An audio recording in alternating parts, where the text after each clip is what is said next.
বাড়ি রংসাদ। আজকের এই নিয়ামতপূর্ণ ফজিলতপূর্ণ দিনে আল্লাহ সুবহানাহু ওয়া তাআলা আমাদের সকলকে আল্লাহর ঘর মসজিদে আগে ভাগে আসার বসার তৌফিকটুকু দিয়েছেন। মালিক ও মাওলার দরবারে জবানটুকু বড় করে শুকরিয়া তান আমরা বলি আলহামদুলিল্লাহ। তারই সাথে সাথে লক্ষ কোটি শুকরিয়া আদায় করছি যে আল্লাহ সুবহানাহু ওয়া তাআলা আখিরি নবীর উম্মত করে আমাদেরকে কবুল করেছেন। যে নবীর উম্মত হওয়ার জন্য 1 লক্ষ মতান্তরে 2,24,000 নবী রাসূলের আকাঙ্ক্ষা ছিল, যেই রাসূলের উম্মত হাসরের ময়দানে যতক্ষণ পর্যন্ত জান্নাতে না যাবে অন্য কোন নবীর উম্মত জান্নাতে ঢুকতে পারবে না।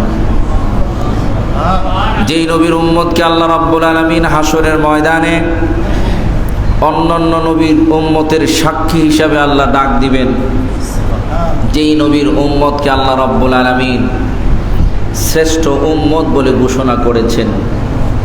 আল্লাহ নিজেই যাদেরকে কুনতুম খায়রা উম্মতি বলেছেন, আমরা সেই নবীর সেই উম্মত। আবার আল্লাহর দরবারে শুকরিয়া আদায় করি বলি আলহামদুলিল্লাহ। নবীজি কি? আজকের বিষয় আপনাদের সামনে তুলে ধরি। নবীজি আল্লাহ সুবহানাহু ওয়া তাআলা কোরআনুল কারীমের মাঝে ওনার পরিচয় তুলে ধরেছেন। আল্লাহ তো পরিচয় তুলে ধরতে গিয়ে বলেন,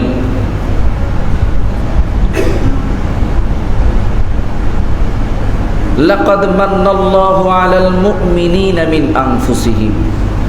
আল্লাহ রাব্বুল আলামিন তার হাবিবের পরিচয় তুলে ধরতে গিয়ে বলেন, আমি মানুষদের জন্য মানুষের মধ্য থেকে একজন রাসূল প্রেরণ করে তাদের উপর রহম করেছি, দয়া করেছি। আমাদের মধ্য থেকে আল্লাহ রাব্বুল আলামিন যিনাকে দিয়েছেন আমাদের জন্য, আল্লাহর ঘোষণা অনুযায়ী আল্লাহ আমাদেরকে ওনাকে দিয়ে রহম করেছেন, দয়া করেছেন। ওনার কাজটা কি আল্লাহ এ ব্যাপারও কোরআনুল কারীমের মাঝে তুলে ধরেছেন। রব্বানা ওয়াবআস ফীহিম রাসূলাম মিনহুম ইয়াতলু আলাইহিম আয়াতিহি। আল্লাহ রাব্বুল আলামিন কোরআনুল কারীমের মাঝে তুলে ধরতে গিয়ে বলেন, এমন একজন রাসূল রাব্বুল আলামিন ইব্রাহিম খলিলুল্লাহ আল্লাহর দরবারে বলছেন, এমন একজন রাসূল তুমি দুনিয়ার জমিনে পাঠাবে যিনি মানুষকে হিকমত শিক্ষা দিবেন, কিতাব শিক্ষা দিবেন, মানুষকে হেদায়েতের নূর দ্বারা আলোকিত করবেন।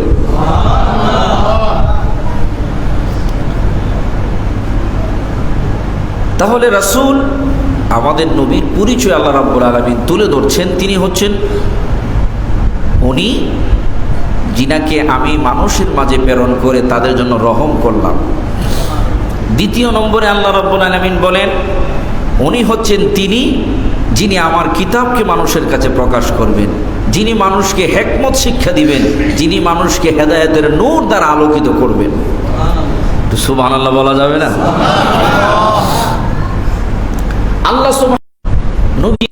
আল্লাহ রাব্বুল আলামিন পরিচয় তুলে ধরতে আল্লাহটা বলেন না, পরিচয় করার কারীম আমাদের সামনে তুলে ধরেছেন।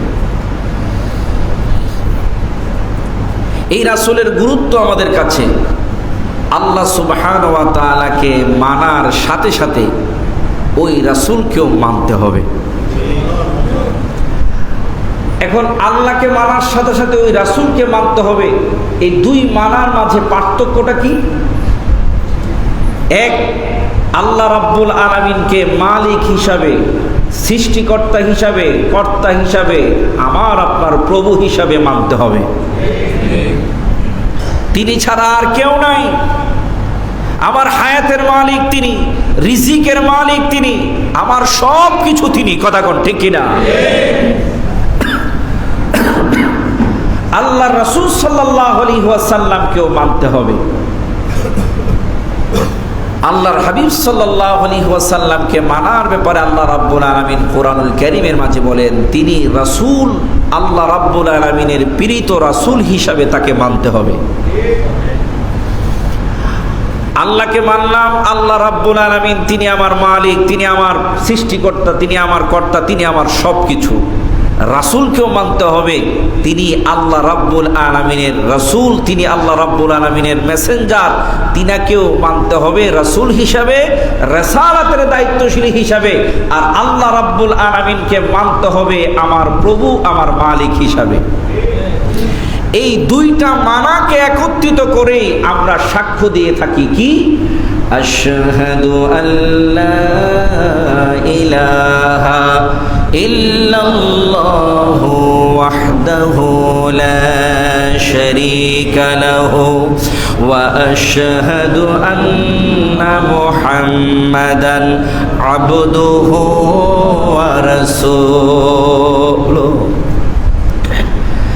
আল্লাহ রাব্বুল আলামিনের দরবারে রাসূল, এই সাক্ষ্যটুকু যখন আমি আপনি জবান দিয়ে উচ্চারণ করলাম, হৃদয়ের মাঝে ধারণ করে নিলাম, আমার নবী আপনার নবী বলেন, মান ক্বালা লা ইলাহা ইল্লাল্লাহ মুহাম্মাদুর রাসূলুল্লাহ সাল্লাল্লাহু আলাইহি ওয়াসাল্লাম ফাকাদ দাখালাল জান্নাহ, ওই লোকটা আমার আল্লাহর চিরস্থায়ী জান্নাতে প্রবেশ করে ফেলল। এই স্বীকৃতিটুকু দেওয়ার নাম আল্লাহ রাব্বুল আলামিনের জান্নাতের গ্রান্টি প্রাপ্ত ব্যক্তির ঘোষণা। সুবহানাল্লাহ। এই স্বীকৃতিটুকু দেওয়ার নাম, অন্তর দিয়ে বিশ্বাস করার নাম আল্লাহর স্বীকৃতিপ্রাপ্ত জান্নাতুল ফেরদাউসের জান্নাতের অধিবাসীর ঘোষণা। এখন আল্লাহ রাব্বুল আলামিন কোরআনুল কারীমের মাঝে বলতেছেন, এখন একটা অংশকে মানলাম, আরেকটাকে মানলাম না, একটার স্বীকৃতি দিলাম, আরেকটার স্বীকৃতি দিলাম না, এখন আমার ঘোষণা কি হবে? এই ব্যাপারে আল্লাহ রাব্বুল আলামিন কোরআনুল কারীমের মাঝে বলেন, وَمِنَ النَّاسِ مَن يَقُولُ آمَنَّا بِاللَّهِ وَبِالْيَوْمِ الْآخِرِ وَمَا هُمْ بِمُؤْمِنِينَ।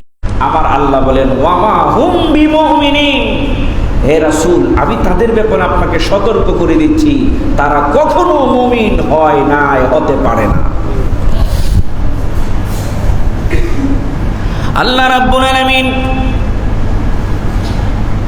অন্য জায়গায় বললেন, যেই ব্যক্তি আমাকে সাক্ষ্য দিল, আমার রাসূলকে সাক্ষ্য দিল, ওই ব্যক্তির জন্য জান্নাত। এই জায়গায় এসে আমার আল্লাহ জানিয়ে দিলেন, আল্লাহকে মানলো, পরকালকে মানলো, ওই লোকটা কখনো মুমিন হতে পারে নাই। তাহলে বোঝা গেল, কালেমার এক অংশকে বিশ্বাস করলে মুমিন নয়, আরেক অংশকেও বিশ্বাস করতে হবে, মানতে হবে, স্বীকৃতি দিতে হবে। এক অংশের নাম হলো তাওহীদ, আরেক অংশের নাম হলো রিসালাত। লা ইলাহা ইল্লাল্লাহ তাওহীদ, তাওহীদে আপনি বিশ্বাস করলেন, মুহাম্মাদুর রাসূলুল্লাহ রিসালাত, রিসালাতও আপনার বিশ্বাস করতে হবে। তাওহীদ মানলেন, রিসালাত মানলেন না, আমার আল্লাহ বলেন সে কখনো মুমিন হতে পারে না। তাওহীদ মানলো না, শুধু রিসালাত মানলো, সে কখনো মুমিন হতে পারলো না। মুমিন যদি হতে চায়, তাওহীদ রিসালাত দুইটাকে মেনে মুমিন হতে হবে। ও বন্ধু বাবারা ভাইয়েরা, এই জন্য আমার আল্লাহ কোরআনুল কারীমে এক জায়গায় নয়, বহু জায়গায় আমার আল্লাহ রাব্বুল আলামিন স্পষ্ট জানায়া দিলেন, ও মুমিনরা শুনে রাখো, শুনে রাখো, আমি আল্লাহ রাব্বুল আলামিন তোমাদেরকে জানায়া দিচ্ছি, তোমরা আমি আল্লাহকে মানার সাথে সাথে আমার রাসূলকে তোমরা মেনে নাও। আল্লাহ রাব্বুল আলামিন আল্লাহকে মানার সাথে সাথে আল্লাহর হাবিব রহমাতাল লিল আলামিন নবীকে মানার জন্য কুরআনুল কারীমে সূরাতুল জুমআ আয়াত নম্বর 2 আমার আল্লাহ কি বলছেন? আল্লাহ বলেন, هو الذي بعث في الأميين رسولا منهم يتلو عليهم آياته ويزكيهم ويعلمهم الكتاب والحكمة আল্লাহ রাব্বুল আলামিন বলেন, তিনি আল্লাহ যিনি উম্মীদের মধ্যে এক রাসূল প্রেরণ করেছেন, যেন তিনি তাদেরকে তার আয়াত পাঠ করে শোনান, তাদেরকে পরিশুদ্ধ করেন এবং তাদেরকে কিতাব ও হিকমত দান করেন। সুবহানাল্লাহ। এরপরে আমার আল্লাহ কি বলেন? আল্লাহকে মানার সাথে সাথে রাসূলের মানার গুরুত্বটা কেমন আমার আল্লাহ বোঝাচ্ছেন। আল্লাহ রাব্বুল আলামিন কুরআনুল কারীমে সূরাতুল ফাতহের 12 নম্বর আয়াতে আমার আল্লাহ রাব্বুল আলামিন বলেন, وَمَنْ لَمْ يُؤْمِنْ بِاللَّهِ وَرَسُولِهِ فَإِنَّا أَعْتَدْنَا لِلْكَافِرِينَ سَعِيرًا। আল্লাহ রাব্বুল আলামিন বলেন, যে ব্যক্তি আল্লাহ ও তার রাসূলের উপর ঈমান আনে না, গুরুত্বটুকু আমার আল্লাহ কেমন বুঝাচ্ছেন। এখানে আমার আল্লাহ আল্লাহর উপর ঈমান আনার পরে রাসূলের উপর ঈমান আনার ব্যাপারে গুরুত্ব দিতে গিয়ে আমার আল্লাহ বলেন, যে ব্যক্তি আল্লাহ এবং তার রাসূলের উপর ঈমান আনে না, নিশ্চয় আমি কাফিরদের জন্য জ্বলন্ত আগুন তৈরি করে রেখেছি। আমার আল্লাহ রাব্বুল আলামিন জানিয়ে দিচ্ছেন, আল্লাহ এবং রাসূল দুইজনের উপর ঈমান আনতে হবে। যেই ব্যক্তি ঈমান আনবে না, তাকে আমার আল্লাহ নিজে ঘোষণা করতেছেন কাফের, এবং কাফেরের জন্য আল্লাহর জ্বলন্ত আগুন প্রস্তুত করে রেখেছে। এরপরে আল্লাহ রাব্বুল আলামিন বলেন, আমিনু বিল্লাহি ওয়া রাসূলিহি ওয়া আনফিকু মিম্মা জাআলাকুম মুস্তাখলাফিনা ফি। আল্লাহ রাব্বুল আলামিন বলেন, তোমরা ঈমান আনো আল্লাহ ও তার রাসূলের উপর, আর আল্লাহ তোমাদেরকে যে সম্পদের উত্তরাধিকারী করেছেন তা হতে তোমরা ব্যয় করো। সূরা হাদীদে 7 নম্বর আয়াতে আমার আল্লাহ জানায়া দিলেন আল্লাহ এবং রাসূলের উপর ঈমান আনার জন্য। তাহলে আমার আল্লাহ রাব্বুল আলামিন আল্লাহর উপর ঈমান আনার সাথে সাথে তার রাসূলের উপর ঈমান আনার ব্যাপারে গুরুত্ব দিয়েছে কিনা? আল্লাহ রাব্বুল আলামিন সূরা তাগাবুন আয়াত নম্বর 8 আল্লাহ বলেন, ফাআমিনু বিল্লাহি ওয়া রাসূলিহি ওয়ান নূরিল্লাযী আনজালনা। আমার আল্লাহ বলেন, অতঃপর তোমরা ঈমান আনয়ন করো আল্লাহর প্রতি, তার রাসূলের প্রতি এবং নূরের প্রতি যা আমি অবতীর্ণ করেছি। আমার আল্লাহ রাব্বুল আলামিন এই আয়াতে কারিমার মাঝে জানায়া দিলেন, আল্লাহ রাব্বুল আলামিনের প্রতি ঈমান আনার সাথে সাথে তার রাসূলের প্রতি ঈমান আনার জন্য এবং আল্লাহ যে কিতাব নাজিল করেছেন এই কোরআনের উপরও বিশ্বাস স্থাপন করার জন্য আল্লাহ ঘোষণা দিয়েছেন। ও বন্ধুরা, এই রকম অসংখ্য আয়াতে কারিমা আল্লাহ স্পষ্ট জানায়া দিলেন রাসূলের গুরুত্ব বোঝানোর জন্য। আল্লাহর উপর ঈমান আনার সাথে সাথে রাসূলের উপর ঈমান আনার গুরুত্ব আছে না নাই? আমার বন্ধু বাবারা ভাইরা, আল্লাহর হাবিব সাল্লাল্লাহু আলাইহি ওয়াসাল্লামের প্রতি যদি কেউ ঈমান না আনে, কেউ যদি ওনাকে বিশ্বাস না করে, তাহলে তার ব্যাপারে আমার নবীর হাদিসে কি আসছে?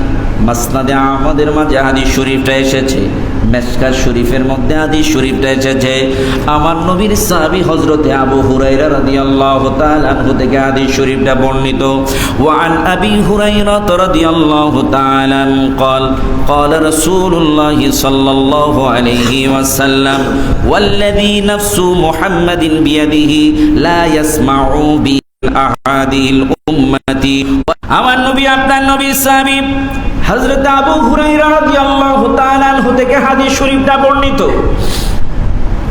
নবীজি বলেন, হে সে মহান প্রভু রব্বুল আলামিনের শপথ, যার হাতে মুহাম্মদ সাল্লাল্লাহু আলাইহি সাল্লামের প্রাণ, এই উম্মত হতে যেই ব্যক্তি আমার সম্পর্কে জানতে পারে, নবীজি বলতেছেন এই উম্মতের মধ্য থেকে যেই ব্যক্তি আমার সম্পর্কে জানতে পারে, আমার খবর তার কাছে গিয়ে পৌঁছেছে, আমি যে রাসূল সেই খবরটা তার কাছে পৌঁছলো, চাই সেই ইহুদি হোক অথবা নাসারা হোক, আমি যে দিন নিয়ে প্রেরিত হয়েছি এর উপর ঈমান না এনে যদি মৃত্যুবরণ করে, সে অবশ্যই জাহান্নামী হবে। ফায়সালা আমার নবী হাদিস শরীফের মধ্যে দিয়েছেন। একটু আগে কুরআনুল কারীমের আয়াতে কারিমা আপনাদের সামনে তুলে ধরলাম। যেই ব্যক্তি আমার নবী আপনার নবীর জামানার মধ্যে এসে গেল, নবীকে রাসূল হিসাবে মানতে রাজি হলো না, ওই লোকটা ইহুদি হলেও ইহুদিরও কিন্তু একজন নবীর অনুসারী, নাসারাও একজন নবীর অনুসারী। ওই নবীর জামানা শেষ, আমার আপনার নবীর জামানায় ওই ব্যক্তিটা হায়াতে পেয়ে গেল। ওই ব্যক্তির উচিত আমার নবীকে নবী হিসাবে মানা। যদি না মেনে মৃত্যুবরণ করে, আমার নবীর ফায়সালা স্পষ্ট জানায়া দিলেন, ওই লোকটা জাহান্নামী হবে, জাহান্নামী হবে। আমরা তো ওই নবীর উম্মতের জামানার লোক, কথা কোন ঠিক কিনা? ওই নবীকে আমাদের মানার প্রয়োজন আছে না নাই?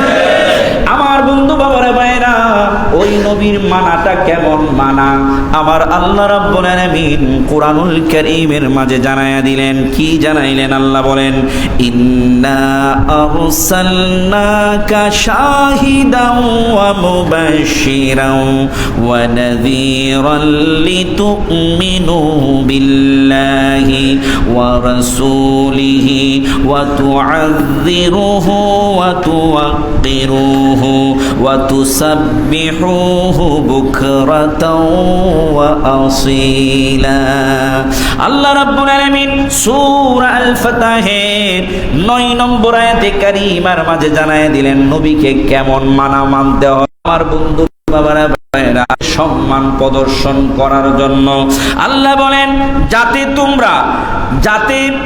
করে তোমরা আল্লাহ ও তার রাসূলের প্রতি ঈমান আনো, তাকে সাহায্য করো, তাকে উচ্চমানের সম্মান মানলাম, রিসালাত মানলাম না। আল্লাহর ঘোষণা অনুযায়ী ওই লোকটা ঈমানদার না। নবী বলেন, নাসারা হোক আর ইহুদি হোক, লোকটা যদি আমার সময় আসে আমাকে যদি না মানে, আমার দিনকে যদি না মানে, তাহলে সে কাফের, সে জাহান্নামী। আমার নবীর ঘোষণা মাসনাদে আহমদ এর মধ্যে থেকে কিছু লোক আল্লাহর উপর ঈমান আনবে, পরকালের উপর ঈমান আনবে। ওয়ামা হুম বিমুমিনিন, তারা কখনো মুমিন হতে পারবে না।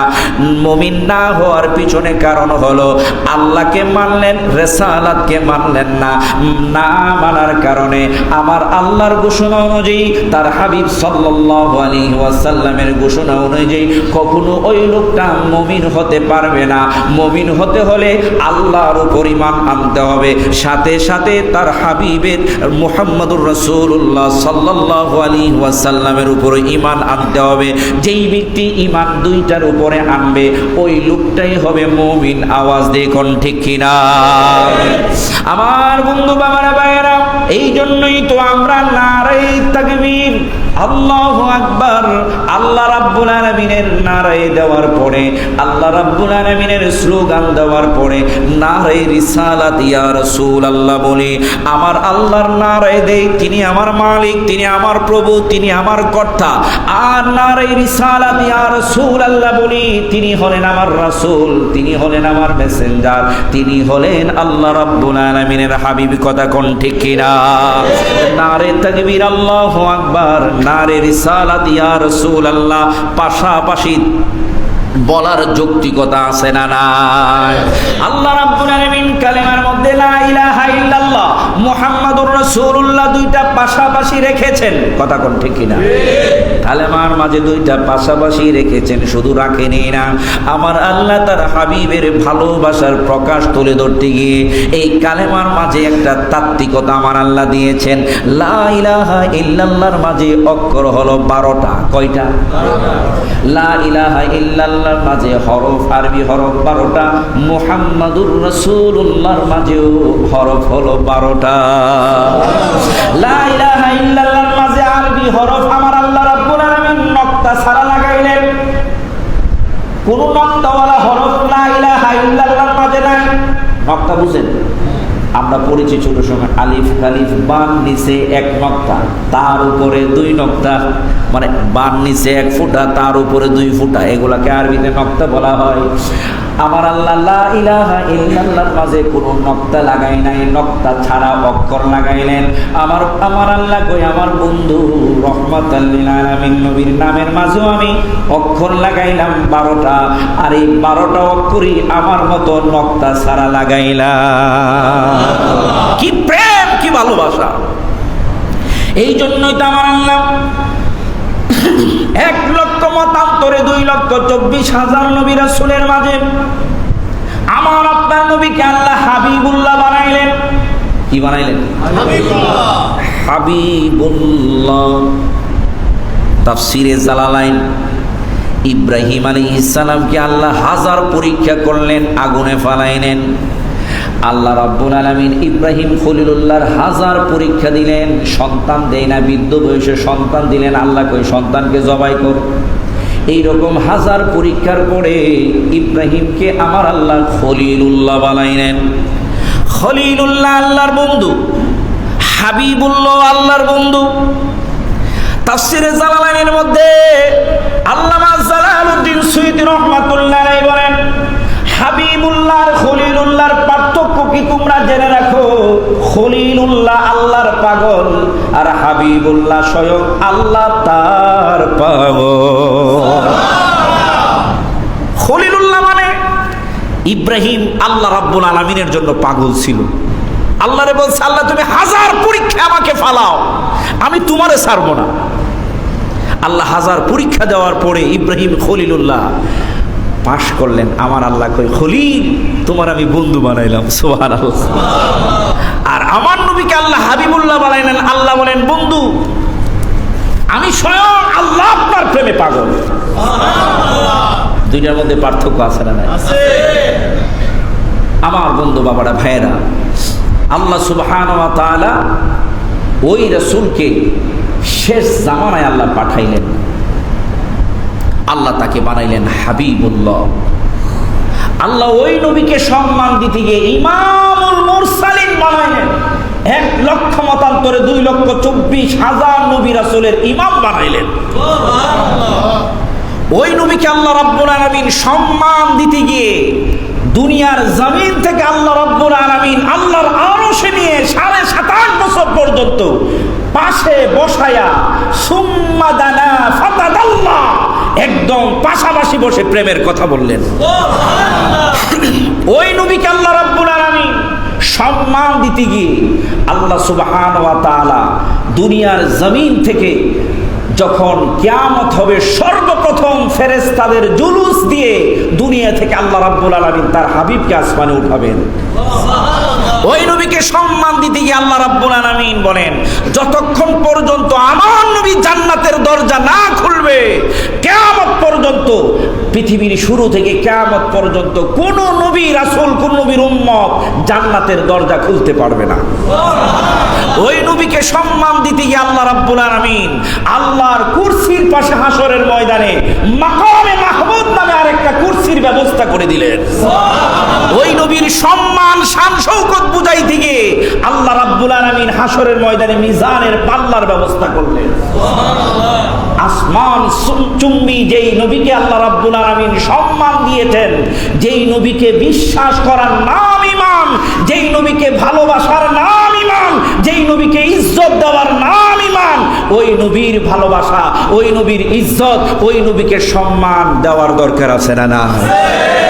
আমার বন্ধু বাবারা ভাইয়েরা, ওই নবী রাহমাতাল লিল আলামিন আল্লাহ নিজেই ঘোষণা করেন, আমি হলাম রব্বুল আলামিন, তামাম জাহানের জন্য আমি হলাম রব, আমি হলাম প্রভু, আমি সৃষ্টিকর্তা। শুনে রাখো আমি আল্লাহ যত আলমের জন্য রব, তত আলমের জন্য আমার বন্ধু হলো রহমত। ওই নবীকে আল্লাহ রাব্বুল আলামিন রহমাতাল লিল আলামিন বানাইছেন। নবীর পরিচয়টুকু একটু হলো আমরা বুঝতে পেরেছি। কথা কোন ঠিক কিনা? এই জন্য আল্লাহর নবী রাহমাতাল লিল আলামিন, নবীর হাদিস। নবীজি বলেন, কেন আমরা নবীর গুরুত্ব দেই না?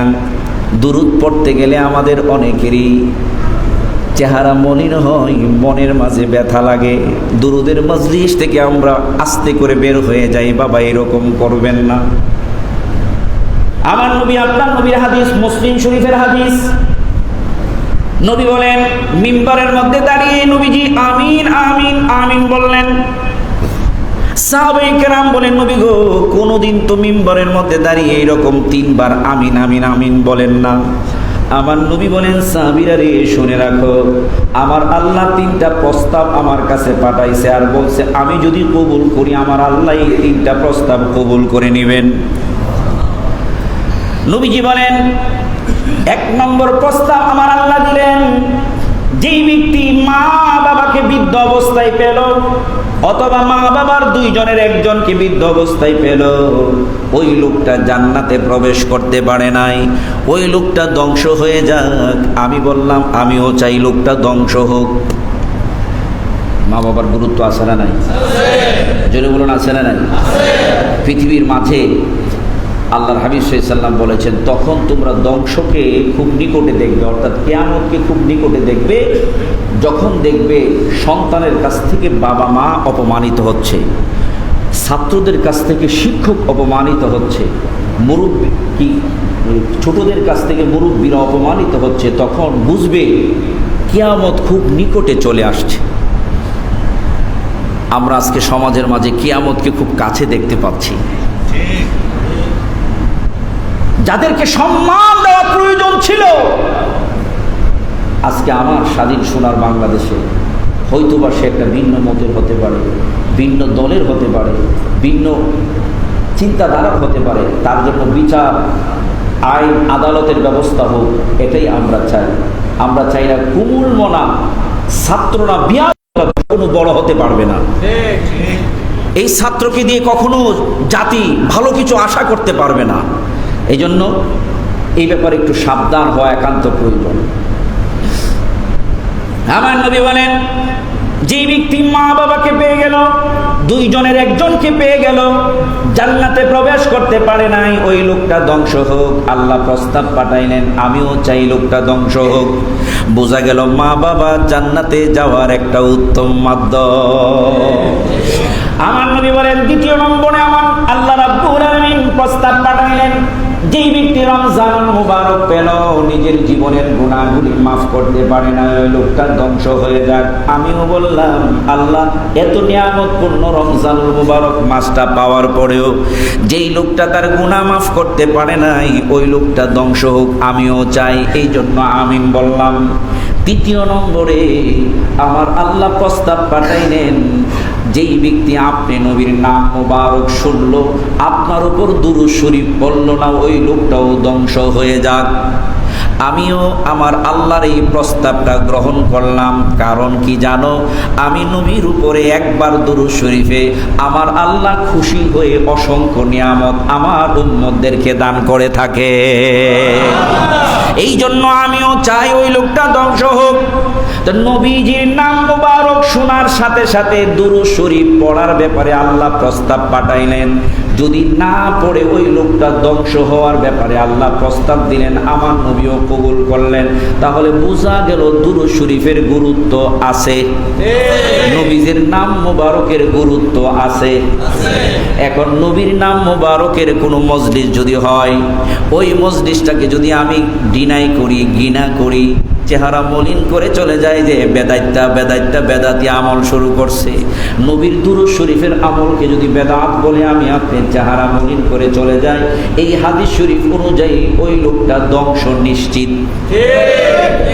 আমার বন্ধু বাবারা ভাইয়েরা, নবীর দুরূদ, নবীজির নাম মুবারক উম্মতের জন্য আমার আল্লাহর পক্ষ থেকে বিশাল বড় নিয়ামত। এই জন্য আল্লাহ কোরআনুল কারীমের মাঝে বলেন, ইন্নাল্লাহা ওয়া মালাইকাতাহু ইউসাল্লুনা আলান নবী, নিশ্চয় আমি আল্লাহ ফেরেশতাদেরকে নিয়ে আমার নবীর উপর দুরূদ শরীফ পড়ি। আমার আল্লাহ ইমানদারদেরকে ডাক দিয়ে বলেন, ও ইমানদাররা, তোমরাও আমার নবীর উপর দুরূদ শরীফ পড়ো, ওয়াসাল্লিমু তাসলিমা, এবং আমার নবীকে সালাম দেওয়ার মতো সালাম দাও। সুবহানাল্লাহ। ও বন্ধু, বাবার ভাইয়েরা, আমরা ওই নবীর উম্মত হয়েছি, আমরা বড় কপালওয়ালা, নিয়ামতওয়ালা। কোনদিন কাঁদি নাই, দরখাস্ত করি নাই, আল্লাহ রাব্বুল আলামিন ওই নবীর উম্মত হিসাবে আমাদেরকে কবুল করেছেন। আমরা এই জন্য সব সময় আল্লাহর দরবারে শুকরিয়া আদায় করে হৃদয়ের গভীর থেকে ওই নবীকে ভালোবাসার দরকার আছে না? না, আগামী জুমায় ইনশাআল্লাহ ওই নবীর ভালোবাসাটা কত বড় নিয়ামত সেই বিষয়ে আপনাদের সামনে তুলে ধরবো। 2 মিনিটে আমি আপনাদের সামনে তুলে ধরতে চাচ্ছি। আজকের আলোচনা এখানে সমাপ্ত করলাম। সম্মানিত উপস্থিতি, বাইতুস সালাম জামে মসজিদ সবসময় মানবতার ফিরেওয়ালা হয়ে কাজ করেছে। এই বাইতুস সালাম জামে মসজিদ সবসময় বাংলাদেশের দুর্যোগ পরিবেশে তাদের পাশে দাঁড়ানোর চেষ্টা করেছে। হয়তোবা এটার উদ্যোক্তা 2-4 জন 5 জন ছিল, কিন্তু সবগুলান হাত একত্রিত হয়ে একটা শক্তিশালী ভূমিকা নিয়ে ওই কাজগুলান বাস্তবায়ন করেছে। আমাদের এই বাইতুস সালাম জামে মসজিদে যখন সুনামগঞ্জে বন্যা হয়েছিল, আমরা ত্রাণ নিয়ে ওই জায়গায় উপস্থিত হয়েছিলাম। আমরা যখন ওকিয়ায় রোহিঙ্গাদের আশ্রয় কেন্দ্রে তারা ঘর বাড়ি ছাড়া, খাবার ছাড়া দিশাহারা অবস্থায় ছিল, বাইতুস সালাম জামে মসজিদকে থেকে আমরা বিশাল বড় একটা ফান্ড নিয়ে ওই জায়গায় উপস্থিত হয়ে তাদের ঘর বেঁধে দিয়েছিলাম, নগদ ফান্ড তাদেরকে দিয়েছিলাম এবং খাবার আমরা দিয়েছিলাম, এবং প্রায় 4 থেকে 5 বস্তা না 10 বস্তা পুরান কাপড় আমরা ওই জায়গায় বিলিয়ে দিয়েছিলাম। এরকমভাবে আমরা পঞ্চগড়ে শীত বস্ত্র বিতরণে প্রতিটা শীতে আমরা উপস্থিত হওয়ার চেষ্টা করেছিলাম ধারাবাহিকভাবে। করোনা পরিস্থিতিতে বাইতুস সালাম জামে মসজিদের এই শীতের নিচে আমরা না হলেও 5000 মানুষকে ত্রাণ দেওয়ার ব্যবস্থা করেছিলাম, মানে সহযোগিতা করার ব্যবস্থা করেছিলাম, চাল ডাল এরকম কিছু 5000 পরিবারে দিয়েছিলাম। এই বাইতুস সালাম জামে মসজিদ এই করোনার কঠিন মুহূর্তে সন্তান যখন বাবাকে গোসল করায় না, সন্তান জানাজা দেয় না, ওই সময়ও এই ভূমিকা নিয়েছিল বাইতুস সালাম জামে মসজিদের দায়িত্বশীলরা। ঠিক প্রত্যেকটা ক্ষেত্রেই আলহামদুলিল্লাহ মানবতার ফিরেওয়ালা হয়ে বাইতুস সালাম জামে মসজিদ একটা ভূমিকা রেখে আসছে, ভবিষ্যতেও রাখবে। কথা কোন ঠিক কিনা? আলহামদুলিল্লাহ, আমরা গত জুমায় ঘোষণা করেছিলাম আমরা ফেনী ওই দিকে যে বন্যা পরিস্থিতি, আমরা ওই জায়গায় ইনশাআল্লাহ ত্রাণ নিয়ে উপস্থিত হব। আমরা দেখেছি বাংলাদেশের পরিস্থিতিটা, আপনাদের সকলের সহযোগিতায় আমরা 2,43,000 টাকা কালেকশন করেছিলাম।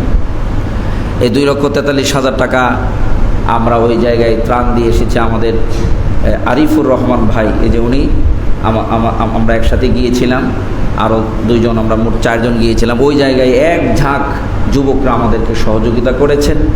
আমরা ঘরে ঘরে গিয়ে কোমর সমান বুক সমান পানি ভেঙে ওই জায়গায় পৌঁছে দেওয়ার চেষ্টা করেছি মানুষের ঘরে ঘরে গিয়ে। আলহামদুলিল্লাহ, আমরা যদিও দিয়েছি অল্প, কিন্তু মানুষের মুখে যে একটা প্রশান্তির ছায়া আমরা দেখেছি, প্রশান্তির প্রতিচ্ছবি আমরা দেখেছি, আমার মনে হয় আমাদের কষ্ট, আমাদের টাকা, আমাদের শ্রম, এটাই আমাদের জন্য যথেষ্ট। হাত তুলে আমাদের জন্য চিল্লিয়ে দোয়া করার প্রয়োজন নাই। হৃদয় থেকে যে কথাটুকু আলহামদুলিল্লাহ তারা বলেছে, এটাই আমাদের জন্য যথেষ্ট। কথা ঠিক কিনা? প্রত্যেকটা ক্ষেত্রেই আমাদের এইরকম ভূমিকা ছিল, থাকবে ইনশাল্লাহ যতদিন আল্লাহ হায়াতে বাঁচায়। আমি এখানে আছি আজকে, হয়তো আগামী দিন এই জায়গায় নাও থাকতে পারি, কিন্তু যে ডেকির কাজ সবসময় বাড়াবা না, ঠিক কিনা? ডেকি চিনেন? এখন তো ডেকি অনেকে চিনে না, কিন্তু মুরব্বী যারা আছে চিনেন। চাল মানে ডেকি আপনি পৃথিবীর যেই প্রান্তে নিয়ে যান, আমেরিকা নিয়ে যান আর ব্রিটেন নিয়ে যান, এটার কাজই হবে কি? এটার কাজই এটা। তো পৃথিবীর যেই প্রান্তে যায় না কেন, কাজ এটা থাকবেই। সমালোচনা, আলোচনা, প্রত্যেকটা যে কাজ করে তার পিছনে সমালোচনা থাকে। আমাদের মসজিদে এমনও কথা এসেছে, মসজিদের ইমাম সাহেব উনি নামাজ পড়াবে, উনি ত্রাণ নিয়ে যাবে কেন? ওনারা কে বলছে ত্রাণ নিয়ে যাওয়ার জন্য? রুক্ষ ভাষায়, যেটা কখনোই আমার মুসল্লিদের কাছে আশা করি নাই। তো আমি বলেছি আমাদের মসজিদের সভাপতি সাহেবের অনুমতিক্রমে আমি ওই জায়গায় গিয়েছি। আমি ওই জায়গায় ওনাদের কাছে বলেই গেলাম। এখন ওনাদের কাছে যদি বলে যাওয়ার পরে আপনাদের কোনো কথা থাকে তো ওনাদেরকে গিয়ে বলেন, আমাকে কেন বলতেছেন, বা এই জায়গায় কেন মসজিদের ভিতরে কেন এটার কথা তুলতেছেন। আমি সবসময় আপনাদের কাছে উদারত আহ্বান রাখবো, আমি একজন মানুষ, ঠিক কিনা? আমি কারো ছেলের বয়সের, আমার এখানে অনেক মুসল্লি আছেন ছেলে না, আমি নাতির বয়সেরও আছি। আমার মুসল্লিরা যেমন আছে আমি নাতির বয়সের। আমি অনেক ছোট মানুষ। আল্লাহ রাব্বুল আলামিন এই ছোট্ট মানুষটাকে দিয়ে বিশাল বড় খেদমতের জায়গায় বসায়া দিয়েছেন। আমি এই জায়গার যোগ্য না, তবে আমার পিছনে একটা শক্তি কাজ করেছে, সেটা হলো আমার মা এবং বাবার দোয়া। আমি মনে করি আমার মা বাবার দোয়ায় আজকে আমি এই পর্যন্ত পৌঁছতে পেরেছি। আমার মা বাবা হৃদয়ের গভীর থেকে আমার জন্য সবসময় দোয়া করেছেন, দোয়া করছেন, এখনও করছেন, আমি মনে করি কবর থেকে। তো আমি ছোট্ট একটা মানুষ, আল্লাহ রাব্বুল আলামিন বিশাল দায়িত্ব আমাকে দিয়ে এখানে বসিয়েছেন। তো মানুষ হিসাবে এবং ছোট্ট হিসাবে আমার ভুল অনেক থাকবে, ঠিক কি না? কথা কয় না, ভুল থাকবে না? আমি মানুষ হিসাবে, ছোট্ট হিসাবে আমার অনেক ভুল থাকবে। আপনারা আমার খুব কাছের, আপনারা আমার মুসল্লি এবং ইমামের মাঝে সম্পর্কটা থাকবে বাবা ছেলের মতো সম্পর্ক। এইরকম একটা সম্পর্ক থাকবে। বাবা যেমন ছেলের কখনো অকল্যাণ চায় না, ছেলে যেরকম বাবার সম্মান কখনো নষ্ট করতে দেয় না, ঠিক মুসল্লি এবং ইমামের মাঝে সম্পর্কটা এরকম থাকা প্রয়োজন। আর আল্লাহ হাবিব সাল্লাল্লাহু আলাইহি ওয়াসাল্লাম বলেছেন, এক মুমিন আরেক মুমিনের আয়না, ঠিক কি না? আমি মানুষ হিসেবে আমার ভুল থাকবে, আমার চলায় ভুল হতে পারে। এটাকে সমালোচনায় না নিয়ে, বাঁকা চোখে না দেখে, অন্য কানের সাথে অন্য মুখের সম্পর্ক না করে সরাসরি আমাকে যদি বলেন, আমি অনেক খুশি হব এবং আপনার জন্য আমার হৃদয়ের গভীর থেকে দোয়া করব। আমার চলায়, আমার আচরণে ভুল হতে পারে, আপনি যদি শুধরিয়ে দেন, এটা হবে আমার জন্য একটা অনেক বড় অ্যাসেট। আমি দীর্ঘ বছর এখানে আছি, আমি কোনো দোকানে বসে আড্ডা মারি না, কোনো দোকানে বসে চা খাই না। কোনো বাইচান্স কোনো কারণে যদি কাউকে নিয়ে বসে একটা মেহমান আসছে, সেটা হচ্ছে অন্য বিষয়। আমাকে কেউ দেখবে না যে এই জায়গায় বসে আমি আড্ডা মারতেছি, ওই জায়গায় বসে ফাউল ছেলেদের সাথে চলাফেরা করতেছি। আমি যদিও মানুষটা ছোট, আমার ওয়েটটা রেখে আমি চলার চেষ্টা করি, এরপরও আমি মানুষ হিসেবে আমার ভুল হতে পারে, হওয়াটা স্বাভাবিক। আমার চাল চলনে ভিন্ন আপনার চোখে লাগতে পারে, যদি ভিন্ন লেগেই যায় আমার কাছে এসে বলবেন, ইমাম সাহেব আপনি আমাদের ইমাম সাহেব, এরকম না চলে যদি ওই রকম চলেন তাহলে অনেক মনে হয় ভালো হয়। এই কথাটা আমার হৃদয়ের গভীর থেকে আপনার জন্য দোয়া আসবে এবং আমি শুধরানোর চেষ্টা করব। এখন এটা যদি আমাকে না বলে আরেকজনের সাথে বলে, আরে ইমাম সাহেব দেখতেছি কেমনে যেমন সেমনি চলতেছে, তাহলে আমি আর শুধরালাম না, আর আপনি গীবত চুগলখড়ির কারণে জাহান্নামী হয়ে গেলেন। আমি চাই না আপনি গীবত চুগলখড়ি করে জাহান্নামী হন। কোনো বিষয়ে উন্মুক্ত দরজা খোলা, আমাকে বলবেন, আমি শুধরানোর চেষ্টা করব। না, যদি না শুধরাইতে পারি আপনারা আমার ব্যাপারে পরবর্তীতে কমিটির কাছে বলবেন, না হয় আমার ব্যাপারে অ্যাকশন নেওয়ার চেষ্টা করবেন যদি না শুধরাই। এই জন্য আপনারা আমার মুসল্লি, আমি মনে করি আমার একটা পরিবারে বাইতুস সালাম জামে মসজিদ। পরিবারের মানুষের কাজ হলো পরিবারের আরেকজনের কল্যাণ টেনে নেওয়া আসা, কথা কোন ঠিক কিনা? সমালোচনা আলোচনা পিছনে না করে সামনাসামনি আমাকে শুধরিয়ে দিবেন, আমি আপনার কাছে চিরকৃতজ্ঞ থাকব। আমার কথা কি রাগ করছেন আপনারা? আমি চাই আপনারা সবাই জান্নাতি হন, আমিও যেন আপনাদের সাথে জান্নাতে যেতে পারি, এক সারিতে একই কাফেলায়। আল্লাহ আমাদের সকলকে কবুল করুক, সকলে বলি আমিন। বিশেষ করে এই ত্রাণ সামগ্রীতে আপনারা যারা সংযুক্ত ছিলেন, একটি ডাক প্রায় 2.5 লক্ষ টাকা আমাদের হাতে এসেছে। আপনারা আপনাদের এই কষ্টের টাকা দিয়ে সহযোগিতা করেছিলেন। আল্লাহ রাব্বুল আলামিন যেন এটা কিয়ামতের ময়দানে আমাদের নাজাতের উসিলা হিসেবে কবুল করে। এই ধারাবাহিকতা চলতে থাকবে। আমরা পরবর্তীতে আমরা নিজে দেখে এসেছি মানুষগুলো কি কষ্ট করতেছে। আমরা ওই জায়গায় বলেছি আমরা চেষ্টা করব কিছু মানুষের বাসস্থান, পূর্ণ বাসস্থান যেন আমরা সুন্দরভাবে করে দিতে পারি। এখনও এই জায়গায় প্রায় 10 টন চিরা, গতকালকে 2 টন পাঠাইছে, এখনও 8 টন চিরা আছে। এগুলা প্রতিদিন যাচ্ছে। আজকে রাতেও আমাদের উত্তরা থেকে একটা গ্রুপ আমারই তত্ত্বাবধানে আলহামদুলিল্লাহ ওনারা যাচ্ছেন লক্ষ্মীপুর এবং বুড়িচঙে যাচ্ছেন প্রায় 2000 প্যাকেট নিয়ে। এই ধারাবাহিকতা চলতেছে, আলহামদুলিল্লাহ। আমি খেদমত করছি, করার চেষ্টা করতেছি। এটা আপনাদেরই অনুপ্রেরণা, আপনাদেরই ভালোবাসা। আপনাদের সকলকে নিয়ে এরকম ভালো কাজগুলান যেন আমরা করতে পারি। আল্লাহ যেন আমাকে, আমাদের সকলকে সেই তৌফিক দান করে। সকলে বলি আমিন। ওয়া মা আলাইনা ইল্লাল বালাগ। আসসালাম।